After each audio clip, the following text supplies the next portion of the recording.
guys, അപ്പോൾ ഇന്നത്തെ വീഡിയോയിലൂടെ നമ്മൾ നോക്കാൻ പോകുന്നത് ജസ്റ്റ് ഒരു ലാപ്ടോപ്പിന്റെ റിവ്യൂ ആണ്. Asusന്റെ Vivo Book 16X എന്ന ഈ ഒരു ലാപ്ടോപ്പിനെ കുറിച്ചാണ് നമ്മൾ നോക്കാൻ പോകുന്നത്. അപ്പോൾ നേരെ വീഡിയോയിലേക്ക് കടക്കാം. അപ്പോൾ ഇതാണ് നമ്മുടെ Asusന്റെ Vivo Book 16X എന്ന ഈ ഒരു മോഡൽ. ഈ ഒരു മോഡലിനെ കുറിച്ച് നോക്കുന്ന സമയത്ത് അത്യാവശ്യം നല്ലൊരു ഡിസൈനാണ് ഈ ഒരു ലാപ്ടോപ്പിന് കൊടുത്തിട്ടുള്ളത്. വളരെ സ്ലിം ആയിട്ടുള്ള ഡിസൈനാണ്. അതുകൊണ്ട് തന്നെ നമുക്ക് ക്യാരി ചെയ്ത് കൊണ്ടുവരാനൊക്കെ നല്ലൊരു കംഫർട്ടബിൾ ആയിട്ടുള്ള ഒരു ഡിസൈനാണ് ഇത് കൊടുത്തിട്ടുള്ളത്. ഇവിടെ ഇത്തരത്തിൽ അസൂസ് എന്നും കാര്യങ്ങളൊക്കെ എഴുതിയിട്ടുണ്ട്.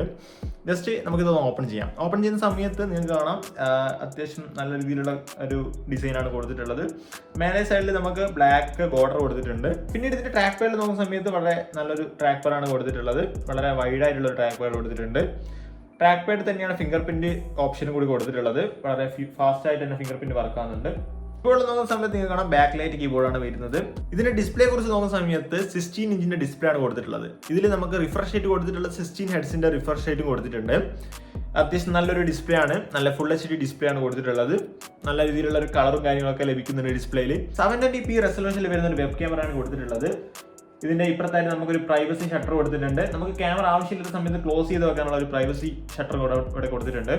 ഈ ഒരു ലാപ്ടോപ്പിന്റെ ഈ ഒരു സ്ഥലത്താണ് ഇതിന്റെ പവർ സപ്ലൈ കൊടുത്തിട്ടുള്ളത്. അതിന്റെ തൊട്ടിപ്പുറത്തായിട്ട് HDMI പോർട്ട് കൊടുത്തിട്ടുണ്ട്. പിന്നീട് 2 USB-A പോർട്ടും കൊടുത്തിട്ടുണ്ട്. ഒരു Type C കൊടുത്തിട്ടുണ്ട്.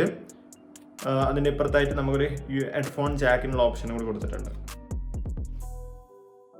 ഈ ഒരു സൈഡിൽ നോക്കുന്ന സമയത്ത് ഒരു USB Type A കൊടുത്തിട്ടുണ്ട്. പിന്നീട് ചാർജിങ് ഇൻഡിക്കേഷൻ മാത്രമേ കൊടുത്തിട്ടുള്ളൂ. ഈ ഒരു ലാപ്ടോപ്പിന്റെ സ്പെസിഫിക്കേഷൻസും കാര്യങ്ങളൊക്കെ നോക്കുന്ന സമയത്ത് Windows 11 ആണ് ഇതിലിപ്പോൾ വന്നിട്ടുള്ള ഓപ്പറേറ്റിംഗ് സിസ്റ്റം. റൈസന്റെ 5000 സീരീസിൽ വരുന്ന പ്രോസറാണ് ഇതിൽ യൂസ് ചെയ്തിട്ടുള്ളത്. 5600H എന്ന പ്രോസറാണ് ഇതിൽ യൂസ് ചെയ്തിട്ടുള്ളത്. അത് H സീരീസ് പ്രോസർ ആയതുകൊണ്ട് തന്നെ അത്യാവശ്യം ഗെയിമിങ്ങും എഡിറ്റിംഗും ഒക്കെ നല്ല രീതിയിൽ നടക്കുന്നതാണ്. 16GB റാമാണ് ഇതിൽ യൂസ് ചെയ്തിട്ടുള്ളത്. DDR4ന്റെ 16GB റാമാണ് യൂസ് ചെയ്തിട്ടുള്ളത്. പിന്നീട് 512GB SSD കൂടി ഇതിൽ വരുന്നുണ്ട്. ബാറ്ററി ബാക്കപ്പിനെ കുറിച്ച് നോക്കുന്ന സമയത്ത് H പ്രോസർ ആയതുകൊണ്ട് തന്നെ അത്യാവശ്യം നല്ല രീതിയിൽ ബാറ്ററി കൺസ്യൂം ചെയ്യും. എന്നാലും മോശമില്ലാത്ത രീതിയിലുള്ള ഒരു ബാക്കപ്പ് നമുക്ക് ലഭിക്കുന്നുണ്ട്. പെർഫോമൻസിനെ കുറിച്ച് നോക്കുന്ന സമയത്ത് നല്ല രീതിയിലുള്ള പെർഫോമൻസ് ലഭിക്കുന്നുണ്ട്. അപ്പോൾ ഇതൊക്കെയാണ് ഈ ഒരു ലാപ്ടോപ്പിനെ കുറിച്ചിട്ടുള്ള റിവ്യൂ എന്ന് പറയുന്നത്.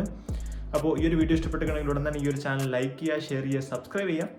അപ്പോൾ കൂടുതൽ വീഡിയോസുമായി നമുക്ക് വീണ്ടും കാണാം. It's me Nandakishore signing out.